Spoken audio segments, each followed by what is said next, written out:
বৌদি ভাই, কখন থেকে তোমায় বলছি তৈরি হয়ে নিতে, আর তুমি সেই কাজ নিয়েই ব্যস্ত হয়ে পড়েছো। চলো না, একটু গ্রামের ওদিকটা একটু বেরিয়ে আসি না। কতদিন পর আমার গ্রামে আমি এলাম বলো না। সেই তো আসতেই পারি না, ছুটি ছটা ছাড়া আছে তো আমি আর গ্রামে ফিরে আসতেই পারি না, বলো না। হ্যাঁ ননদিনী, চলো, তোমাকে তো বলেছি আমরা দুজনে বেড়াতে যাব। তার আগে দাঁড়াও, দুধটা নিয়ে তোমার জন্য একটু মিষ্টি বানাবো। যে কতদিন পর এলে বলো না। তাও যদি জামাই বাবা জীবনকে নিয়ে আসতে তাহলে তো আরো ভালো লাগতো। তুমি তো একাই এলে, তাও আবার কতদিন পর। কত কিছু বানাবো ভেবেছি তোমার জন্য, তুমি যা যা খেতে ভালোবাসো সব তৈরি করব নিজের হাতে আমি। আচ্ছা বৌদি ভাই, আমাদের ওই পুরনো পুকুরটা আছে, জানো বৌদি ভাই, ওখানে এত মাছ হতো যে বলার নেই। এত মাছ যে আমি সারাদিন মাছই খেতাম, মাছেই ডুবে থাকতাম। মাছ খেতে আমাদের কি যে ভালো লাগতো সে সময়। আর আমি তো জানোই মাছের একেবারে পোকা। আর আমাদের ওই পুরনো পুকুরের মাছ বলে কথা, এত মিষ্টি মাছগুলো যে কি বলবো। হ্যাঁ বৌদি ভাই, এখন মাছ ধরা হয় সে পুকুরে। হ্যাঁ গো, মাছ তো আছে সেই পুকুরে, কিন্তু তেমন আর ধরা হয়ে ওঠে না। খাবে কে? অত মাছ তো কে খাবে বলো না। গ্রামে যখন কারোর মনে করো কাজ বাড়ি হয়, তখন আমাদের সেই পুকুর থেকে মাছ ধরতে বলা আছে। কারণ তারা তো গরিব মানুষ, অত মাছ পাবে কোথায়। আর তুমি তো কতদিন পর এলে, এক কাজ করো না, তোমার দাদাকে গিয়ে বলো না তোমার জন্য মাছ ধরে এনে দেবে। তুমি আজকে বরং সেই মাছ দিয়েই ভাত খাবে। হ্যাঁ বৌদি ভাই, তুমি একেবারে ঠিক কথা বলেছো। যাই দাদা কোথায়? আমি দাদাকে বলি আমার জন্য সে পুকুর থেকে মাছ ধরে নিয়ে আসতে। কতদিন সে মাছ খায়নি। আহা, সে মাছের স্বাদ এখনো যেন আমার ঠোঁটে লেগে আছে। কি ভালো স্বাদ, মাছগুলো এত মিষ্টি যে কি বলবো। সেই বড় পুকুরটার মাছ। যাই দাদার কাছে যাই শিগগিরই। দাদা, এই দাদা, নে তোর জন্য দেখ কি বানিয়ে এনেছি। একেবারে ঠান্ডা ঠান্ডা ছাতুর শরবত। দেখ কত ভালো হয়েছে খেতে, খেয়ে দেখ একবার। ব্যাপারখানা তো আমার একেবারে ঠিক লাগছে না। কি ব্যাপার, বোনটা পাড়া বেড়াতে না গিয়ে আমার জন্য আবার ঠান্ডা ঠান্ডা ছাতুর শরবত এনে দিল? ব্যাপারটা তো বুঝতে পারছি না। নিশ্চয়ই কোনো আবদার আছে, বল, বলেই ফেল, কি দরকার তোর? দাদা শোন না, আমাদের এই পুরনো পুকুরটা মনে আছে তোর? কত মাছ ছিল বল না, কত মিষ্টি মিষ্টি মাছ। সেই মাছগুলো কতদিন বলছিল বৌদি যে ধরাই হয়নি। যা না দাদা যা, একটু মাছ ধরে নিয়ে আয় না। সেই মাছ আমার কত পছন্দের ছিল, কতদিন পর এলাম বল। সে মাছ মনে হচ্ছে সে মাছ দিয়েই আজকে ভাত খাই। যা না দাদা যা, কতদিন সে মাছ খাইনি। যা দাদা একটু যা। ও, এই কথা। তাহলে এত কষ্ট করার কি দরকার ছিল? আমাকে এমনি বললেই আমি তোর জন্য মাছ ধরে এনে দিতাম। আমি ভাবছিলাম তাই, যে একটু পরে গিয়ে সে পুকুরে জাল ফেলবো। বোন আমার কত মাছ খেতে ভালোবাসে, আবার সেই পুরনো পুকুরের মাছ বলে কথা, কতদিন পর এসেছে। নে নে, যা, আমি বরং এই ছাতু শরবতটা খেয়ে বেরিয়ে পড়ছি।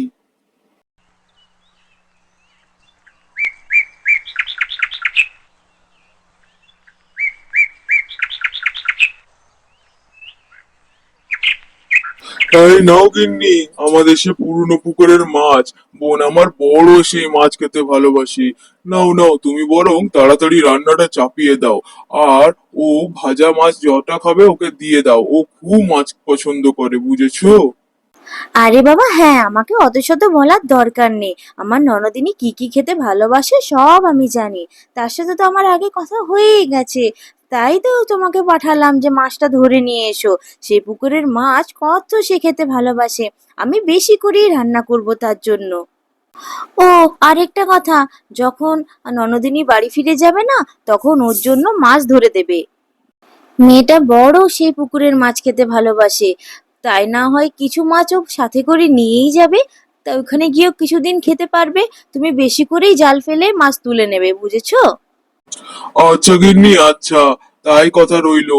যখন বোন বাড়ি ফিরবে ওকে কিছু মাছ ধরে দিয়ে পাঠাবো। ঠিক আছে তো এবার?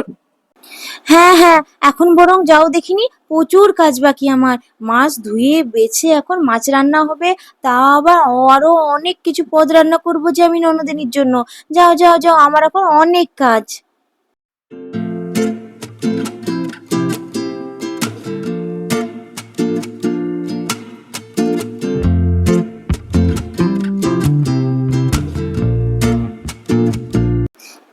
বৌদি, তুমি আবার হঠাৎ এদিকে হন্তদন্ত হয়ে আসছো?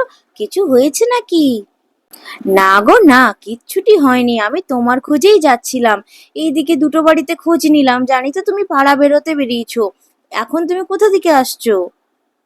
না গো, ওই যে ওইদিকে আমার ওই রমা বলে যে বন্ধুটা ছিল না, যার সাথে আমি সেই গ্রামের স্কুলে পড়তাম, তার বাড়ি গিয়েছিলাম। এতদিন পর এলাম তো, পুরনো বন্ধুর সাথে দেখা করতে কত মজা লাগে বলো বৌদি। হ্যাঁ গো, সেটা তো বুঝলাম। চলো, অনেকখানি দুপুর হয়ে গেছে, এবারে ভাত খাবে চলো। তোমার পছন্দের মাছ ধরে এনেছে তোমার দাদা, তাই তো তোমায় ডাকতে গেছিলাম। আমার রান্না বান্নাও হয়ে গেছে, চলো চলো চলো, তাড়াতাড়ি চলো। কি বলো বৌদি, মাছ ধরা হয়ে গেছে? আবার রান্না বান্নাও হয়ে গেছে তোমার? চলো চলো চলো, আমার তো মাছের নাম শুনেই খিদে পেয়ে গেছে। কতদিন মাছগুলো খাইনি সেই পুকুরের আমি। চলো চলো, খাবে চলো, তাই তো তোমায় শিগগিরই আমি ডাকতে এলাম, চলো। কি স্বাদ হয়েছে বৌদি, কি ভালো লাগছে। আহা, এতদিন পর, এত বছর পর সেই মাছগুলোর স্বাদ সেই পুকুরের একই রকম আছে। কি ভালো লাগছে আমার খেতে। দাও না বৌদি, আমাকে আরেক পিস মাছ দাও না। এই তো আমি তোমার জন্যই বেশি করে রান্না করেছি তো। নাও নাও, কত খাবে নাও, এখানে দেখো পুরো মাছের বাটিটাই তোমার জন্য। আর যত বলবে ততই রান্না করা হবে তোমার জন্য। নাও নাও নাও। বোন আমার বড়ই পছন্দ করে এই মাছ খেতে। এই মাছের স্বাদ তার ঠোঁটে এখনো লেগে আছে। সত্যি, এতদিন মনে হচ্ছিল মাছগুলো বড় একা একা ছিল, তাদের খাওয়ার কোনো লোকই ছিল না। তুমি যখন বাড়ি ফিরে যাবে তোমার দাদাকে বলেছি আরো অনেক মাছ ধরে তোমার সাথে পাঠিয়ে দেওয়ার জন্য। তুমি ওখানেও ইচ্ছে ভরে মাছ খাবে। তাই? বাবা, এটা তো খুব ভালো কথা। আমি তাহলে সাথে করে মাছ আরো নিয়েও যাব। সেখানেও সবাইকে খাওয়াবো যে আমাদের পুকুরের মাছের কত স্বাদ। তাই না দাদা?